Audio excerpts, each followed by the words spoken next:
Welcome everybody back to Boost Emotion, guys, and today I want to talk about this. Car culture is dead, period. And I want to say that on video. Car culture is dead, and I don't want to say throughout the United States, in the world. I want to say car culture is dead in the Northeast. So before I get into the video, shout out to my whole Boost Emotion family. It's been a while. Thank you guys for showing your support by hitting that like button. Thank you. Let's jump into it. Listen, guys. Recently, within New York, in the New York City tri-state area, we had another racetrack close. Just just close out of nowhere. That's it. And we don't have much places to go and drive our highest horsepower cars or even low horsepower cars. There's no more motorsports. The only thing we really have left, I believe, is Island Dragway, I believe, and English Town, which isn't for drags racing. That's mostly for drifting and car shows, right? Part of my hair is getting a little crazy, but I actually like this look, so you guys can make as much fun as you want. But anyways, it's got the little alfalfa thing going on right now, and that's kind of making me little upset. It just keeps coming up. God, get in there, get in there. Cool. You know what? Screw it. Let's continue. Just don't stare at it for the rest of the 8 minutes. So, anyways, once they close down this drag strip, I realized a lot of the automotive community, because I follow a lot of people in the automotive community, they're upset. They're upset. They're mad because for the people who usually go there for the last 30, 40 years, older guys, that's all they know. But for the younger guys like me and younger than me, they don't really know the idea of actually going to a drag strip. The only thing they know is street racing. And what I realize is whenever they make these changes, right, they don't understand that they open up another gray area or another black area. And what I mean is it creates they have to take whatever they were doing legally and put it into now these gray area, this black market, right? We understand that street racing has always exists. Look at Rock NYC. Look at all of these other YouTubers and automotive companies that cover underground street racing. That will always exist. But now that lifeline has completely gone away. That one single thread is now gone. Not only do we, the funny thing is, like, when I watch Rock NYC videos and these other YouTubers and people who get coverage of people racing in the streets, I sit there and think, as much as it's cool to watch it, guys, we are just viewers of it. Understand this stuff is illegal. People could get hurt, people could die, and we really haven't seen that happen yet. God willing, thank you that nothing like that has happened. But it could be one day where we catch something and that's it. We lose somebody, and all it takes is one time. You know, I on my IG, on my Instagram, I like putting up short videos of what other people record, and I always see an Infinity or other car acting stupid, run away from cops, and then they get arrested or they get hurt. I don't really post the ones where people die, and we keep forgetting that as viewers. We're like, oh my God, it's good to watch, but we don't understand this shit is real life, right? And the fact that Northeast, that we don't have a drag strip, we don't have this stuff. For the people who are gonna sit there and say, well, we got a drag strip in Long Island now. Yeah, we do. We actually have a drag strip in Long Island. But here's the thing: they only open for a couple of races per year, and that's it. They came out about a year and a half ago, and they only have about 3 to 4 weeks to actually race, and that's it. So you're telling me millions of people in New York City, then you have the people in Long Island, and any other people who live in the tri-state area. We're supposed to go to a drag strip that only hold races about 3 to 4 times a year? Get the fuck out of here. Sorry for the kids that might be watching, but get the fuck out of here, man. They want to kill the gasoline engine. They want to kill any type of. They don't care about this type of stuff. Whenever I go to lower states or southern states or more conservative states, not these blue states that we live in, they care more about motorsports, and it just does not exist anymore. I know that I'm complaining, but I'm a small person. I'm a very small fish in the pond. But there's so much other Northeast YouTubers and people that are in the automotive world that own tire shops, mechanic shops, race shops. I'm talking about leasing companies. I'm talking about dealerships that deal with this type of motorsports. There's so much of us that if we came together and actually went to our senators, our politicians, and say, hey, listen, we want somewhere that we can have a motorsports. Like, we can do this type of stuff. That's what they did in Long Island. They took an old airport that they do not use anymore. They do not use that airport anymore. Period. It's decommissioned. And they allow people to drive up and down. But the reason why they don't have races all the time, because the EPA right? Because of sound, because of certain birds and this type of stuff, where it might affect how they hibernate and all this stuff. I get it. We gotta save the duckies and the birds and stuff. I get it.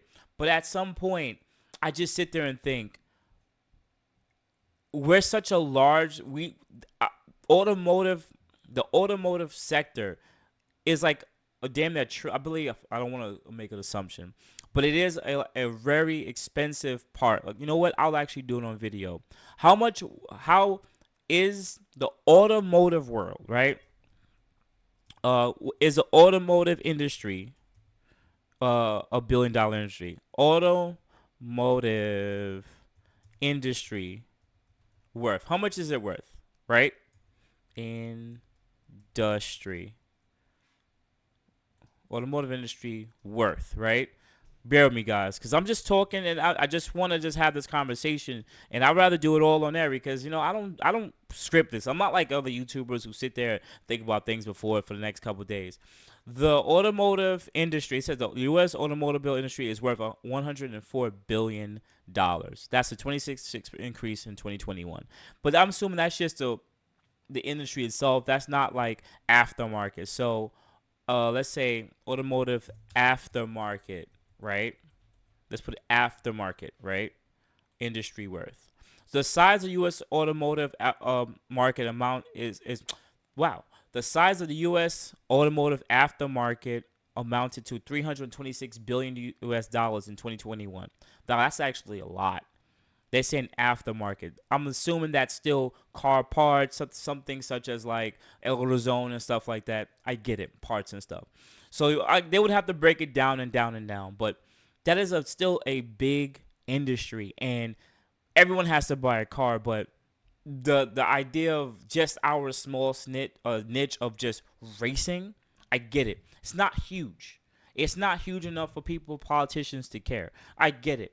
Most people don't want to go to the track because it's not a profitable business. So I get why these companies such as ACO and all these other tracks choose to close down, because they look at it. This is a big, huge space. We're paying this amount of money in property taxes, and we're charging $25 on a Friday night for 50 cars to line up. And I get it. It's really not profitable unless you're having a bunch of shows every week where you're making an enormous amount of money. I get it. But after a point, there could be other bigger companies, conglomerate companies that pull up and say, hey, listen, we want to buy this whole area. It could be an insurance company such as like Geico that just wants to store the cars there because it's a huge amount of space. I get it. It's already wired up with electricity, water. It has all the stuff it needs. You just need to buy the area. And if somebody comes with enough money, it makes sense. Your area solves a problem. Why would you worry about people who just want to come on a Friday night and race cars and meet people they've been knowing for the last 5, 10, 15, 20 years? There's no emotion behind it. It's like, you know what? I don't have to deal with this problem because I got this blank check. And that's what it is.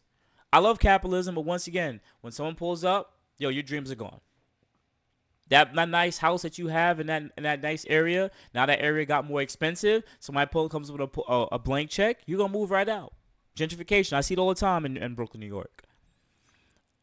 At the end of the day, man, it's frustrating. You guys ask me, why boost? Why don't you like modify your car? Like, you should get back in the Q50. I've done a lot of stuff with Q50s already, and you guys told me to get into the B58 community and other cars, which I have been looking into over the time. And the reason why I don't even care about modifying a car on that level anymore is, where am I gonna go and do it? There's enough speed cams in Brooklyn, New York, or New York City tri-state area where it's 25. You can only go 34 miles an hour, 35 miles an hour, right? Where it's like it deters you from speeding, which is against the law, right? And then it's like when you get on the highway, of course, there's so much traffic because there's millions of people that live here. You can't get anywhere quick. I actually enjoy the idea of when I go to New Jersey or Long Island that the roads are smooth, and even though there might be traffic in Long Island, but once you get more away, it's actually a better experience. Pardon me, guys. I don't know why it's doing that. It's a much better experience, and I freaking love and enjoy that way more. Way more. It's way more relaxing. And honestly, I would love to start modifying cars again and doing that stuff. It's just when you're in a space and place where you you can do these things, but you can't test it out. You can't have fun with it. You can't. There's no culture in it. Like I can't. Like it's very hard for just people to meet up in New York City just to have a car meet because wherever we go, you got to get out of here or you got to get out of here. We can't go somewhere without being bothered, even if we're not being a nuisance. No matter if you have an Infinity or even to a Mercedes. I'm in a Mercedes gang. We still pull up areas. You're not really gonna have an issue, but we still get kicked out for congregating. It's like it's ridiculous. It's honestly ridiculous, and I get it.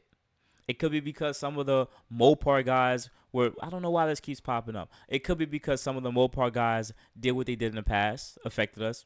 That could be the reason.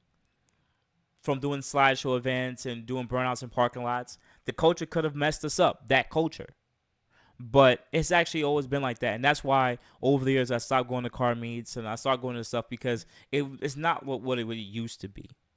That's why I say automotive culture is dead because there was a time where you could go to a car meet and you see plenty of different builds, and even though you have different makes and models, the cars all won't look the same. Nowadays, you go to a car meet, yeah, most cars look the same. They're bagged with wheels, okay. And it's rare that you and then now I'm happy that automotive wraps came because people at least change the color of their cars, make something a little different, you know. But outside of that, we don't live in a day and age where people would like to get so much of older cars anymore. That's why when I went to those meets from JS Motor Club, you'll see older cars, even though they're Imperial, but you'll see older Imperial cars, and it's like nice to see something else different. But in New York City, at least in my niche, it's like it has to be a car that can be tuned off the laptop, not off an easier tuning program. You don't have people with Haltex and older AFCs and nothing like that. It became more of a modern day and age. I get it, but now where we're at is just like, man, if it ain't a Q50 BMW or a couple of like Toyotas, whatever, like that's really it. Like it's actually rare for me to see a Supra now, and I don't mean a new one, an old one. I don't see Evos as often or STI. Some of these cars we grew up to love, and I get it because some of those cars are manual. That's number one, but number two, it's like they're a lot harder to find. So nowadays, as people would sit there and say, the parking lot is traffic. It is. It honestly is. And just particularly for me, I do want to continue. I do want to get into modifying cars again. I do want to try out some different cars, do the fresh kicks type of vibe, or even Mike. I like what Mike does. He has a bunch of older cars that's pretty much paid off, and he just modifies them. And people watch his video because they like his builds and they like his personality. And I get it. I'm not trying to be like anyone else. I'm going to just keep doing me like I kept on telling you guys. If I upload a video, y'all try to check it out. If I don't, I don't. It is what it is. Like, I can't force y'all to, like, want to bang with me. This is just me venting session. It's just because of it, it's like, what do I keep doing? What do we keep doing? How do we bring back that automotive culture in New York City? How do you do that? And as a YouTuber, as a fellow car enthusiast, I try my best to sit there and think about it. How can we do that? Rather than have all these pockets of different groups, you have these Infinities over here, these Toyota guys over here, these Audi guys over here, Volkswagen, Mopar, and we don't really go to car shows. We don't come to car shows. We don't even create car shows. We're such a huge, massive amount of people. If we came together, 30, 40, 50, 60,000 enthusiasts, we would literally take over the streets if we wanted to. But we're just broken up. So it's one of those things that we're stronger in numbers. We're stronger together than apart. All right. So outside of that, guys, if you guys got any plans or any thoughts on it, send me an email at boostinmotion@gmail.com. Maybe you're a fellow New York City enthusiast or somehow can facilitate a way for us to just do maybe just a cars and coffee once every week or once every 2 or twice a month for the people that may live in Brooklyn or Queens. Manhattan's probably not going to happen. Sorry. There's not a lot of areas in Manhattan you could pull up and chill. But probably Brooklyn and Queens, definitely, where we can just have those link ups. Because all the car shows or anything where there'll be like a Sunday cars and coffee is always in Jersey or deep Long Island. Not a lot of people in Brooklyn and Queens want to travel that far and pay tolls and time. No. I get the quality of the cars and people usually a little bit different, but we still want to keep it more to us. Like I'm West Indian, so shout out to Interact Tires. They had doubles. They had the doubles meet, which is actually pretty cool. If this is for my West Indian people, but it would be nice if you could have something like that for us. So send me an email at boostmotion@gmail.com if you have any ideas. But outside of that, guys, you have good morning, good afternoon, good night. Thank you guys for always showing support. Definitely check out some of the videos that I'm uploading in the future. Continue to show your support, Boost Motion family. Thank you guys. I appreciate it. You guys have a good day. Thank you.